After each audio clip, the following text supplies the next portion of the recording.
قربانی کس شخص پر واجب ہے؟ قربانی کس پر واجب ہے، اس کے نصاب کے بارے میں تفصیل سے بتا دیں آصف صاحب کشمیر سے۔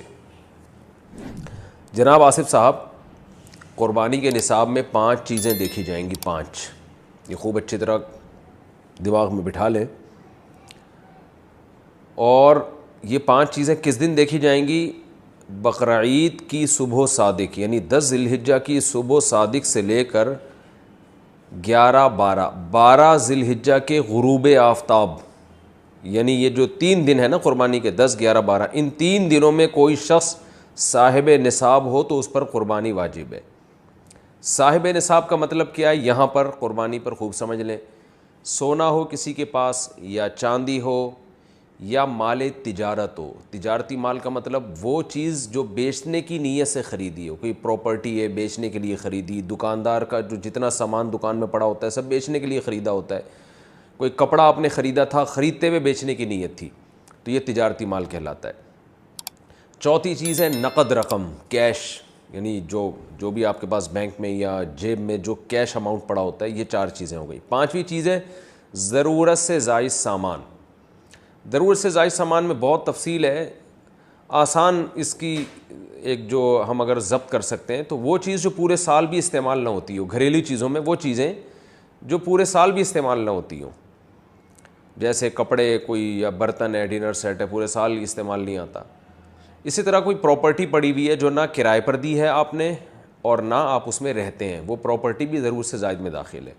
تو یہ جو 5 چیزیں ہیں، کسی کے پاس یہ 5 چیزیں، ان کی جو ویلیو لگائی جائے گی تو ان 5 چیزوں کا مجموعہ اگر 52.5 تولہ چاندی کے برابر ہے، تو کسی کے پاس یہ 5 چیزیں، یا 5 میں سے 4 چیزیں، یا 4 میں سے 3 چیزیں، یا 3 میں سے 2 چیزیں، یا کوئی ایک چیز 52.5 تولہ چاندی کے برابر ہے، اور یہ بقرعید کی صبح صادق سے لے کر ذی الحجہ کی 12 تاریخ کی غروب آفتاب سے پہلے تک رہتی ہے اس کے پاس، تو ایسے شخص پر، یعنی بقرعید کی صبح صادق کے وقت اس کے پاس یہ نصاب موجود تھا، اور یہ 13 تاریخ کی ذی الحجہ تک اس کے پاس یہ نصاب موجود رہتا ہے، تو وہ صاحب نصاب کہلائے گا۔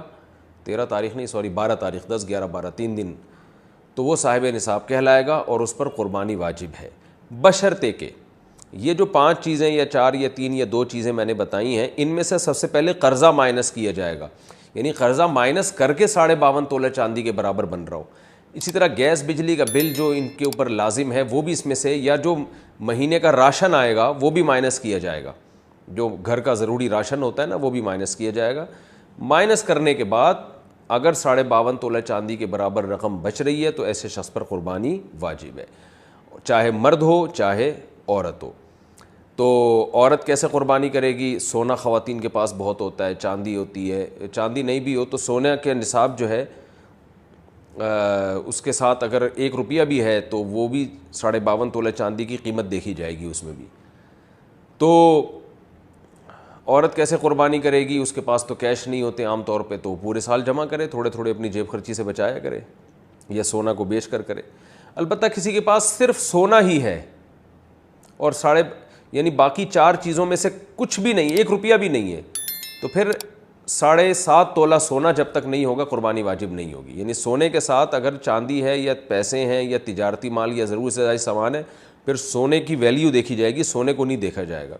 لیکن اگر صرف سونا ہی ہے تو پھر 7.5 تولے سونے سے کم پہ نہ زکوٰۃ ہوتی ہے نہ قربانی ہوتی ہے۔